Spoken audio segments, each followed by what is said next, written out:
Ah, attends, j'arrive. Ça y est, ils sont prêts là? Ouais, Ça veut dire qu'on peut faire la comparaison là? ouais, je pense. Ok, bah c'est parti, let's go hein. Très bon, mec. Merci.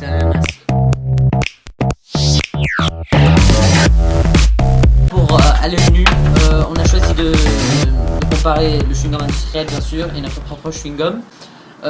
Déjà, vous voyez bien que l'emballage il est beaucoup mieux. Nous, on n'a même pas d'emballage et on l'a roulé dans notre main. Et là, ça a une forme rectangulaire. Pour le goût, Nicolas va vous en parler.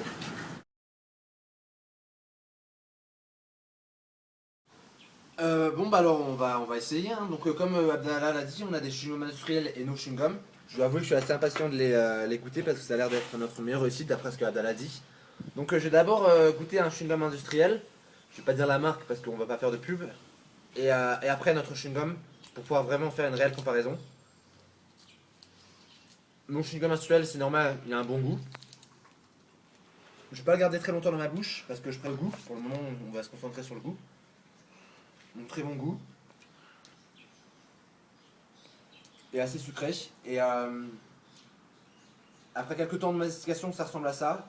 Et donc après, je vais essayer notre chewing-gum. Donc je vais en choisir un. Let's go.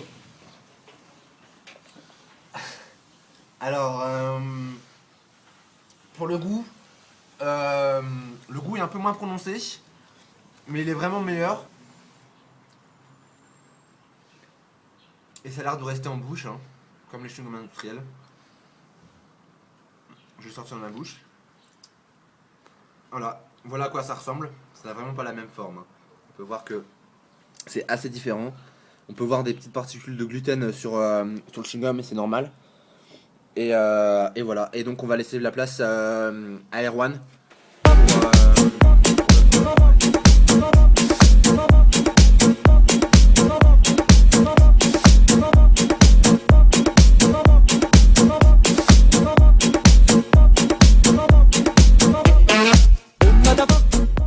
Donc maintenant nous allons parler de la texture de chaque chewing-gum. Donc nous allons commencer par un chewing-gum industriel. Je le prends en bouche.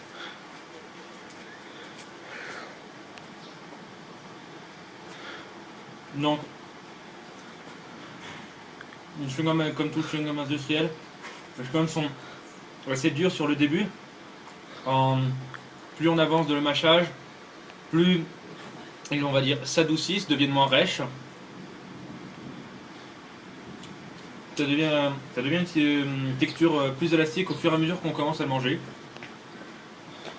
Voilà, je pense que c'est tout ce qu'on peut en dire dessus. Donc maintenant, on va passer à notre propre chewing-gum.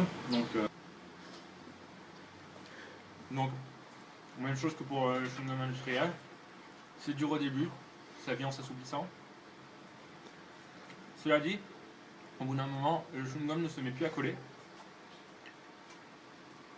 On a l'impression d'avoir une texture bizarre dans la bouche. Donc quand même, le chewing-gum est bon, bien que sa texture soit bizarre. On va continuer à le mâcher. Voilà. Donc, au bout d'un certain temps, on arrive finalement à la texture du chewing-gum industriel qu'on a obtenu en 10 secondes de mâchage pour une structure bien élastique pour pouvoir faire des bonnes bulles. Voilà.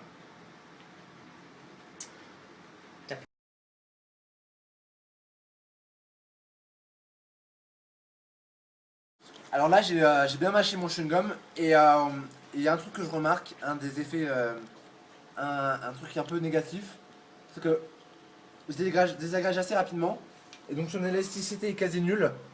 Donc on peut pas le garder très longtemps en bouche. Donc c'est à la fois un avantage parce que comme ça on garde pas notre chewing-gum trop longtemps en bouche et donc ça va pas créer d'autres problèmes tels que les ulcères que vous pourrez voir dans les effets néfastes de notre site. Mais par contre on peut pas garder notre chewing-gum longtemps et ça c'est pas sûr. Une fois qu'on a fini notre chewing-gum, il... Oh, Nico! pratique pour ça sera forcément plus pratique pour ramasser les chewing-gums des gens qui les jettent par terre.